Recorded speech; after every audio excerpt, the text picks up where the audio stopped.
quite a hot panel for you guys, so I'm going to bring them out. And also, you guys were hysterical during that clip. It was like, woo! Woo! Alright, so first up, we have Brianne from Game of Thrones.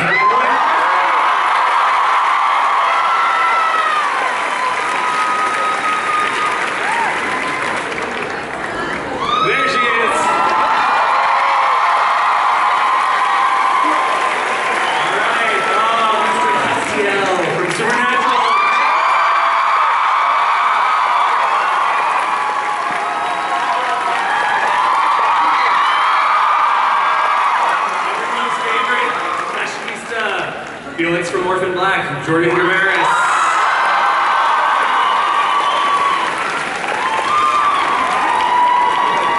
The man who is about to make kilts happen. Jamie from Outlander, Heughan.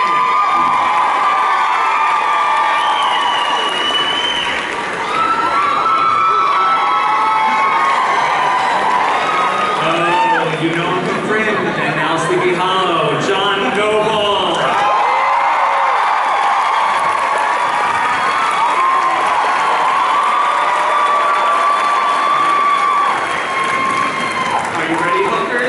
We have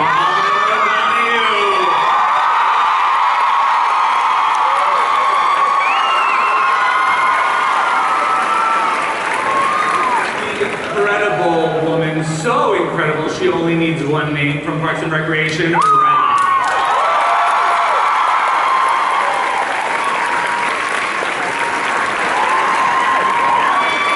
Sexiest spy to ever be drawn, Lana Kane from Archer, Aisha Tyler.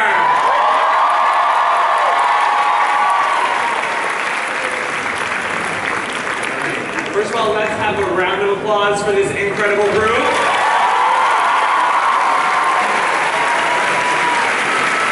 Alright, so, Retta, as pretty much the professional fan on this table, are you completely geeking out? A little bit. I was really nervous about coming into the convention center. I never made it in last year because I was too scared about all the enthusiasm. But now I'm into it. These people sitting down here. Well, I almost passed out when I found out John Noble was on the panel last night. And then I got to meet Jordan last night. Aisha's my ace. And yeah. Too ugly, so okay. Yeah, it's not a bad looking group. Alright, so for the whole panel, since this is for fan favorites, we want to talk about you guys, the fans, because you're our favorites. For the panel, what has been the wildest fan experience you've had so far? A really good one was here. I moderated the Penny Dreadful panel on Thursday. I am a massive Dreadful. It was all I could do not to urinate myself. So I was just trying to keep it together. And at one point, like I was like, you know, Josh was talking, and then Harry was talking, and then they stopped talking, and then there was silence because I was just like,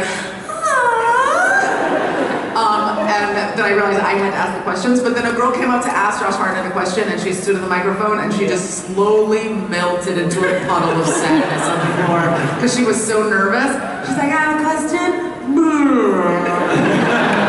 And I felt sad for her, because I'm sure she's been staring at Josh Hartnett in a poster on her wall since she was 5, and then it was her big shot, and she just made vowels, and then she died. What about the rest of you? I had an experience similar yesterday evening. A woman said, "Oh my God, Misha Collins!" And I was like, "Hey!" And then she just started crying. And I couldn't stop crying, and it became really kind of uncomfortable. Like I wanted to leave. So yeah, that happens. Yesterday I was on one of those pedicabs, and a girl came up. And she said, Donna! And she just went and touched me and touched my boob. And I like That's nice. That's assault. Comic-Con love. My favorite fan experience was actually me as a fan when I met Sissy Spacek. Here? I did not meet her at Comic-Con, no. But actually yesterday, something kind of profound happened at our panel. A young girl told us that watching the show gave her the courage to come out to her family and start a dialogue with her mom. So not to bring the house down,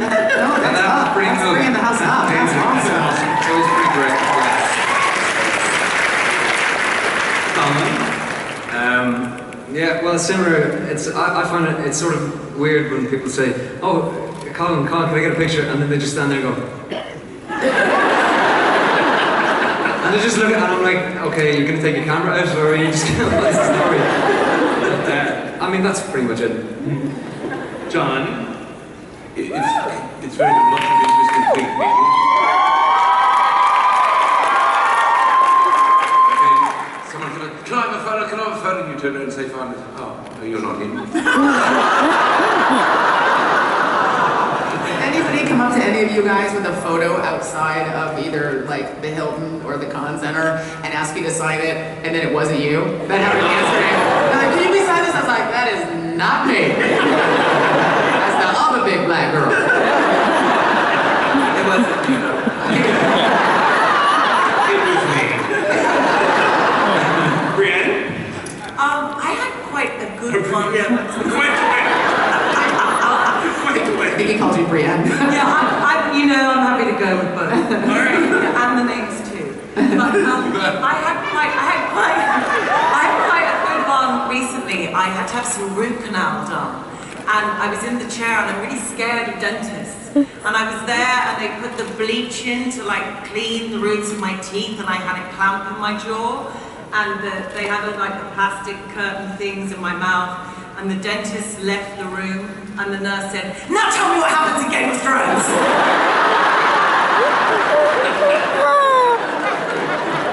You were naked. What was it like being naked? Was it sexy? I'm like,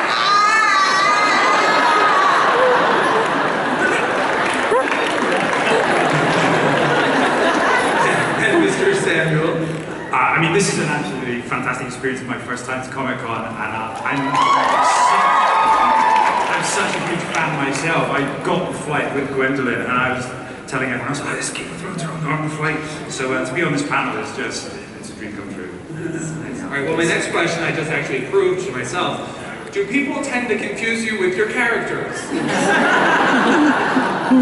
the time. Kind of all the time. They get upset when they find out I'm not British. I've actually had people get like viscerally angry at me, and then I don't know what to do because I don't know whether like to console them or I mean they're angry, so Run away. run away is a very good like second response. Yeah. I had a woman come up to me once in New York, and she, after I finished Friends, after Friends was over, like a year after Friends ended, and she's like, "Hey, Charlie from Friends." And I was like, "Ah." And then she was like, "So what happened to Charlie? Like, what's she doing now?" And I was like, "Well, after Friends ended, she evaporated. She's not a person." She was very disappointed. She was like, "Like what? Like, was she living in New York? Is she having a boyfriend? How's archaeology going?" I'm like, "It's paleontology, but good for you." I get at the gym, you're really vulnerable in the locker room. And I don't know how to tell the story, but I took the shower. I was getting ready to take the shower, and I had to pee really, really bad. And I wasn't going to be ghetto and pee in the shower, because I did that at home. And so I like ran, because the bathroom's not far. I ran to the bathroom, the stall to go pee, and as I come out, all of a sudden there's a line of women. I'm naked. And then all you hear is, "Treat yourself, treat yourself, treat yourself." Someone kill me, please.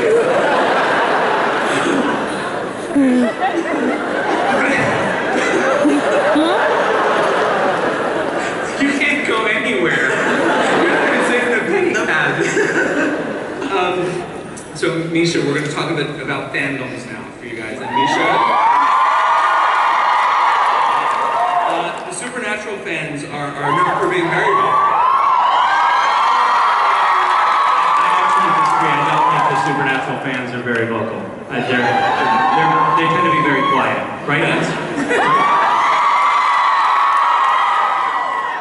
sometimes they can be a bit divided. Different camps, beliefs. How do you manage being Switzerland? Are Are you the Switzerland Am I supernatural? Am I really neutral territory? Or Nobody's really neutral. I like to think of myself as a polarizing force. But if that's how you want to. But how do you manage the different sides of the fandom that come at you? With defensive karate moves, typically. You know, it's an interesting thing to be involved with because there are so many very, very passionate people and many kind of different interest groups or factions within this, you know, and I'm sure within every fandom. And almost like a politician, you kind of have to cater to all of your constituents and parse your words carefully so as not to be called homophobic or whatever else, or misogynistic or whatever else you could be called if you don't parse your words carefully. I love that the fans use the show as a canvas on a canvas onto which they paint the stories that are most meaningful to them, and that it can relate well to a wide swath of people. That's really exciting. And I like seeing people fight with one another. Yeah. So it serves a dual purpose for me. But different fan groups, like fighting. So, like Game of Thrones v Supernatural guys. Actually, Just inside the supernatural camp fighting each other. Yeah. But it might be a good idea to have, you know, the Game of Thrones fans and the Supernatural fans actually literally fight it out. I put some money on that. I would watch it. I hope naked. I would like if naked wrestling would work for me. Yes. I was just thinking about the supernatural guys and the Game of Thrones guys wrestling naked. Alright, so since we're gonna go there, Sam, your show hasn't even premiered yet, and the fan base for Outlander, right? They have been building steam since the word one of this series was announced, and they have risen up in just beloved attention to you and Katrina and the entire show. How has that been having fans before the show is out there? Yeah, I feel like a bit of a fraud being here, actually. Like, I've just been invited along. We premiered last night, and it just feels like Comic-Con is the absolute best place to premiere our show. It's, you know, a fan event, and last night having, you know, some diehard fans there was fantastic. They've been waiting over 20 years for the show, so to be able to bring it here is just brilliant. There's no naked wrestling, if you're going to ask me.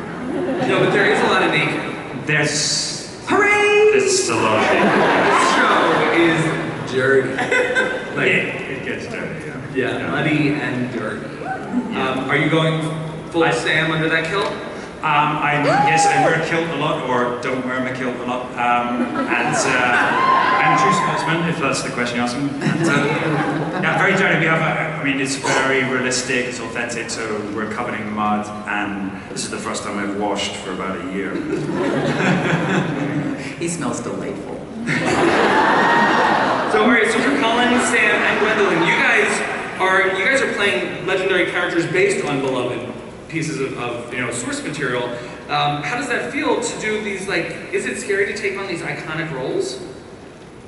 For me, it was a little bit because obviously everybody knew Captain Hook from, you know, Dustin Hoffman and all that kind of stuff, and before I came onto the show, at Comic-Con 2 years ago, they sort of released the teaser that they were going to bring Captain Hook out to Once Upon a Time, and I just remember the first day on set, I was standing opposite Robert Carlyle, and I was dressed all in leather with a hook.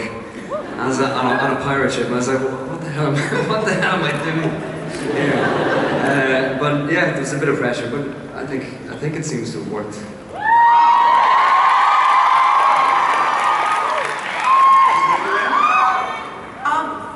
I had never come across a character like Brianne of Tarth before.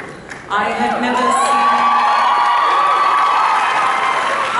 never seen women represented, a woman represented in that way in a mainstream television program. And for me, the idea of being able to play a part where we make a judgment about whether we like or dislike a character based on the choices she makes rather than the way that she looks was really liberating and an opportunity that I was really grateful for. Can we just quickly talk about the fight between Brianne and the Hound and how. I've watched it like 100 times. I'm just gonna fan plots all over I my saw that scene. guy last night. He's still pissed. He's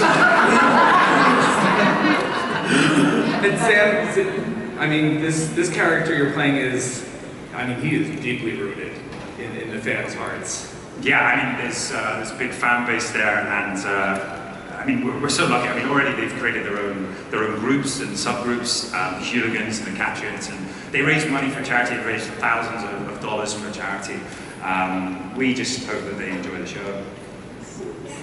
All right, so Jordan, I have to ask, what is the difference between Degrassi fans and Orphan Black fans? Oh my god. Aside from the curfew.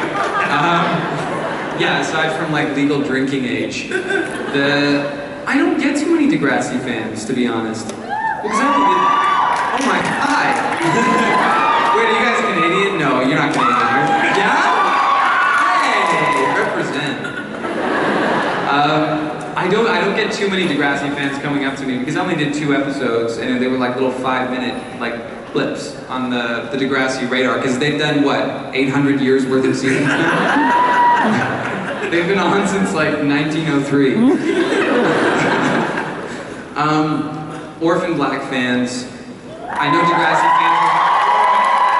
Love Club, man. You guys are the most voracious fans that I think exist in the fandom. The Tumblr art, the fan art, there's just more involvement. And they're more interested in, I think a lot of people get really interested in the characters, and they are, but they're also interested in actors in our process. The majority of the questions we get at panels are about, so, you know, where do you begin, and how do you do the accent, and where does the physicality come from, and who is this person? Where does he live? And so, like, it's amazing that they're interested in the mechanics of what we do. That's kind of great. And John Noble. Yes, You arrived in Sleepy Hollow while some of us were still mourning the loss of Fringe. And this guy is so not Walter Bishop. How is it going from, you know, kindly to creepy? It's very good. I'm really preoccupied. I'm sorry, David. I just come from a very bad experience. We were over having photos taken at EW, and we were sort of strutting around there thinking that we were important. And then something happened. The cast of Avengers walked in. Oh no! We were put back in the line. Which shows Avengers. Oh, Avengers! Oh, yeah. Just about 5 A-listers walked in, and we were suddenly, who are these people? Well, we love it here. I met Ron Downey Jr. And he pretended to know me. How cool is that? What was the question? How is it shaking off Walter Bishop's kindly sense to this creepy sin It's eater? good. It's very nice, thank Yeah. you. Yes. We have a director that comes in, and he was on the other show, and he came on this show, and he calls me Walter, still, which is the character that I played in Fringe. And no one knew what he was talking about. Always, just Walter. Walter, can we do that again? And because the stunt guy is Walter. The stunt supervisor is Walter. That's not a very funny story, is it? It's really good to... I've said it enough. Robert Downey Jr. and me, though. Right, and Aisha, the Archer fans are probably the filthiest fans.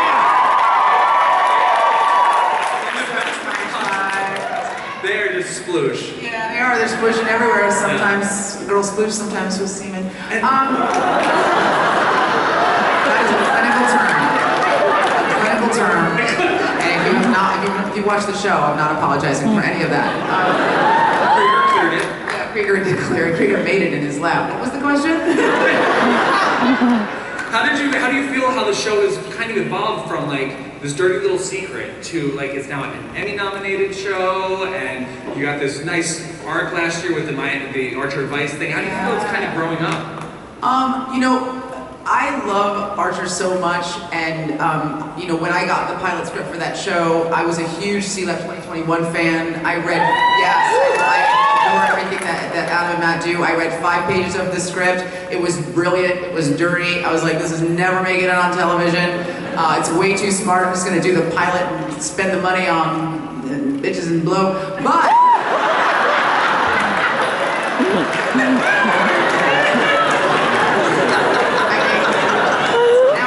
now it's in my writer. That's how our show's changed.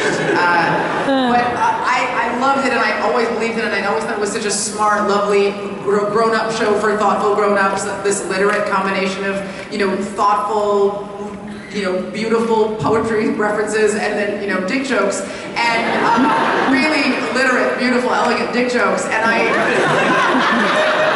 every year when it gets renewed, we all look at each other in shock. So the fact that we just got renewed for 6 and 7, and we finally got an Emmy nomination is we're all just really grateful because we love each other and we love making the show. We're really looking forward to making dick jokes on national television when we lose the Emmy and we run up on stage and pull a Kanye. That's my plan. Check your EVRs. I think we can all learn a lot from you. This is your first Comic-Con. We're just going to take you under our wing. We'll break you in. We'll break. Next year, you're going to be up here just pulling it.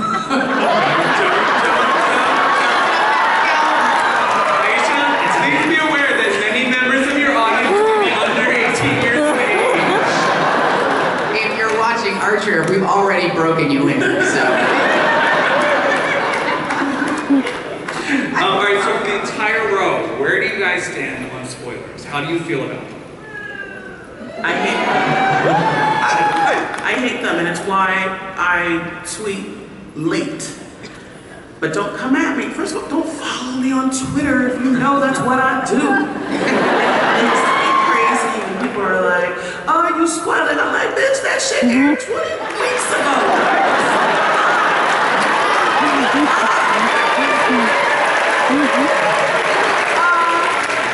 We just talked about the end of the Sookie Stackhouse novels on my daytime show, which came out at, like, I don't know, when I was 4.